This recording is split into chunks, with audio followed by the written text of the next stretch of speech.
Les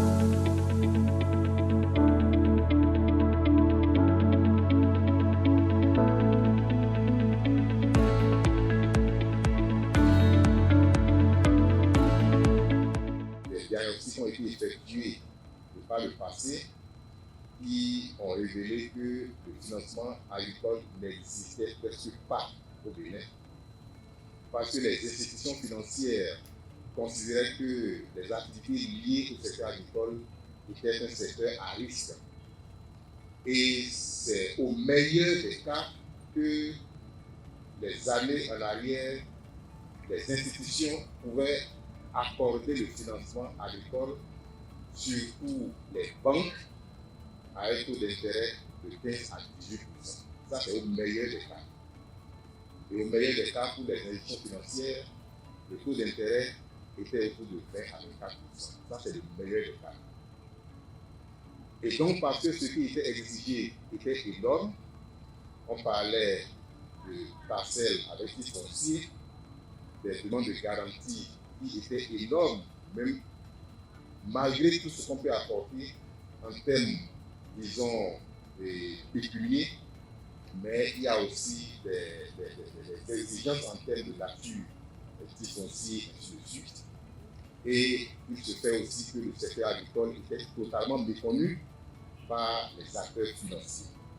Ajoutons à cela, j'avais dit tout à l'heure que le secteur agricole était considéré comme un secteur à risque, donc insuffisance de mécanismes de couverture des risques agricoles. Alors, tous ces éléments disons, de faiblesse avaient été mis ensemble, et ces éléments avaient milité lorsque les politiques agricoles étaient élaborées. Et donc, en 2017, un décret a été mis en place, le décret 304, et qui a défini la mission du FNDA, les mécanismes de financement agricole et l'assurance agricole adaptée. Ces mécanismes seront mis en place afin de faciliter l'accessibilité des différents types d'exploitations agricoles et catégories d'acteurs à ces facilités-là, financement agricole et assurance agricole.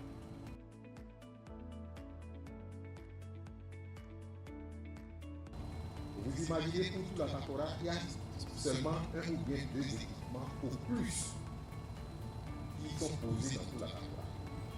Et vous savez que quand on dit qu'il a plu dans l'Atacora, il peut y avoir plu à Natitengu sans que la pluie ne soit à côté, dans une commune d'à côté, alors que cet équipement a montré le niveau de précipitation qui naturellement s'applique à tout l'Atacora.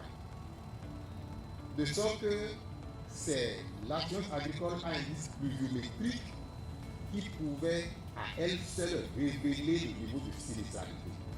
Et quand on parle de sinistralité avec l'assurance agricole à indice pluviométrique, à la limite, ce modèle s'intéresse à la sécheresse. Ce modèle ne s'intéresse même pas aux fortes pluies, ne s'intéresse pas aux inondations. Alors que le résultat de la campagne est lié aussi aux fortes pluies, est lié aux inondations, est lié à l'attaque des insectes, aux maladies des plantes. C'est ça. Donc l'assurance agricole à indice pluviométrique a montré ses limites. Et donc cette étude de faisabilité a demandé qu'on change un peu le modèle d'assurance agricole. Et ce qui a été retenu, c'est l'assurance agricole à indice de rendement.